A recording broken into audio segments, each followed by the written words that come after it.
નમસ્કાર વિદ્યાર્થી મિત્રો, ગાલા અસાઇનમેન્ટ બુક જે 2025ની છે એનું ધોરણ 10નું હિન્દી વિષયનું પ્રશ્ન પેપર નંબર 3 એનો વિભાગ એ નું સોલ્યુશન આપણે આ વિડીયોમાં કરવા જઈ રહ્યા છીએ. ગોડીકિયા પ્રવીણભાઈ આપ સૌનું હાર્દિક સ્વાગત કરું છું.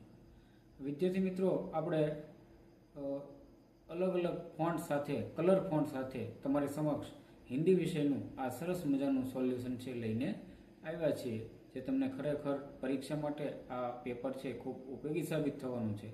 એટલે વિડીયો અંત સુધી જોજો અને ચેનલમાં નવા છો તો ચેનલને સબસ્ક્રાઈબ કરો. વિદ્યાર્થી મિત્રો, આપણે જોઈએ વિભાગ એ એનું ગદ્ય વિભાગ, એના કેટલાક પ્રશ્નો. निम्नलिखित प्रश्नों के नीचे दिए गए विकल्प में से सही विकल्प चुनकर उत्तर लिखिए.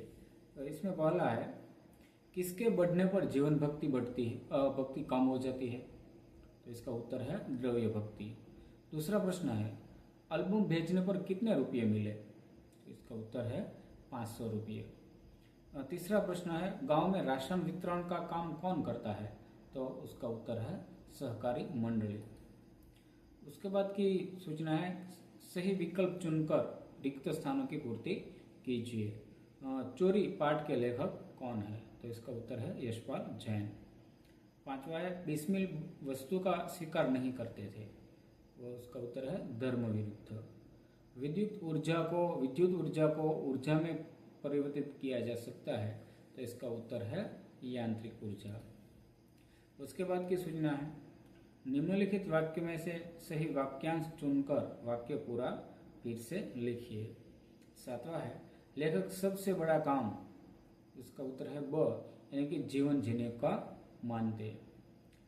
आठवां है, सुधा कुलकर्णी ने साक्षात्कार में कहा कि हमें कहीं से तो शुरुआत करनी होगी. नौवां है, हरिण शावक को पाना कालिदास के लिए संवेदना का प्रश्न था. उसके बाद की सूचना है, निम्नलिखित प्रश्नों के उत्तर एक एक वाक्य में लिखिए. इसमें प्रश्न है, लेखक को किस बात की खपत है? तो लेखक को देश की अवनति का कारण जानने की खपत है. उसके बाद है, प्रेमचंद जी ने बुढ़ापे को क्या कहा है? तो प्रेमचंद जी ने बुढ़ापे को तृष्णा रोग का अंतिम समय कहा है. उसके बाद है, निम्नलिखित प्रश्न का उत्तर 2-3 वाक्यों में लिखिए. पहला प्रश्न है इसमें, तृष्णा को परंपरागत डाकू रानी क्यों कहा गया है? इसका उत्तर है, डाकू का उद्देश्य केवल एक ही होता है, कहा बोलकर किसी भी कीमत पर दूसरे का माल असबाब लूट लेना. इसमें उसे कोई बुराई नजर नहीं आती. अप्राप्य वस्तु को पाने की तीव्र इच्छा का नाम तृष्णा है. इस स्थिति में भी मनुष्य एन केन प्रकार वांछित वस्तु पा लेने का दुर्गम प्रयास करता है और उसमें भलाई बुराई का विवेक नहीं रह जाता. इस तरह किसी डाकू और तृष्णा में कोई अंतर नहीं होता. इसलिए तृष्णा को परंपरागत डाकू रानी कहा गया है. उसके अथवा का प्रश्न है, जो उसका उत्तर हम देखते हैं. लाला सदानंद ने पंडित शादीराम को कई साल पहले कर्ज दिया था. शादीराम बहुत प्रयास करने के बावजूद अब तक उसे अदा नहीं कर पाए थे. एल्बम से मिले पैसों से शादीराम ने लाला सदानंद का कर्ज उतार दिया, लेकिन एल्बम कलकत्ते के किसी मारवाड़ी सेठ ने नहीं, बल्कि लाला सदानंद ने ही शादीराम पर दया करके खरीद लिया था. इसी तरह पहले किए गए कर्ज के पैसे तो अदा किए हुए नहीं, इसी एल्बम के लिए दिए गए पैसों के रूप में उन पर एक और कर्ज हो गया, यानी कर्ज दुगुना हो गया. उसके बाद की सूचना है, निम्नलिखित प्रश्न का उत्तर 5 वाक्य में लिखिए.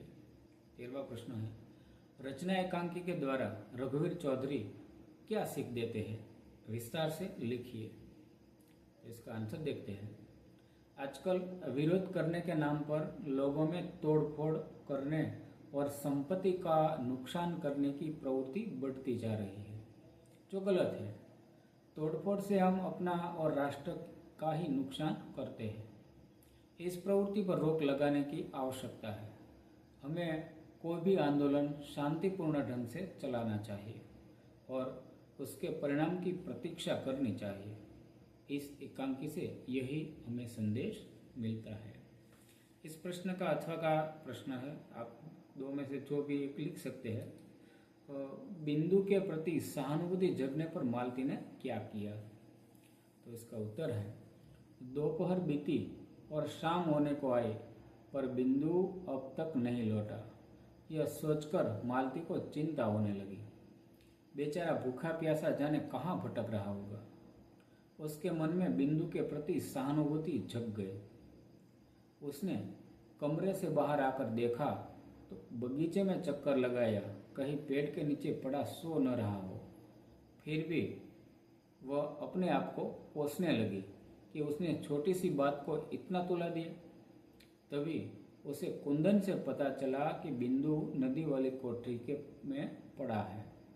सुनते ही वह तुरंत जाकर वहां से बिंदु को उठाकर ले आई।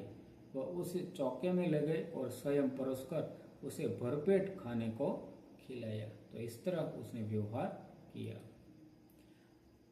निम्नलिखित कथनों का आशय स्पष्ट कीजिए। तुम लोगों में उदारता नहीं है, और उसके साथ अथवा में है, बुढ़ापा बहुधा बचपन का पुनरागमन हुआ करता है। तो प्रस्तुत संदर्भ एक प्रश्नचार उत्तर गद्य से लिया गया है, जिसके लेखक श्री प्रकाश है। लेखक को अपना देश उन्नति क्यों नहीं कर रहा, इसके कारण जानने की खपत थी। वह प्रश्न लेखक ने एक संसार के प्रसिद्ध वृद्धा से पूछा। तो उसने उसका कारण बताते हुए कहा कि तुम लोगों में उदारता नहीं है।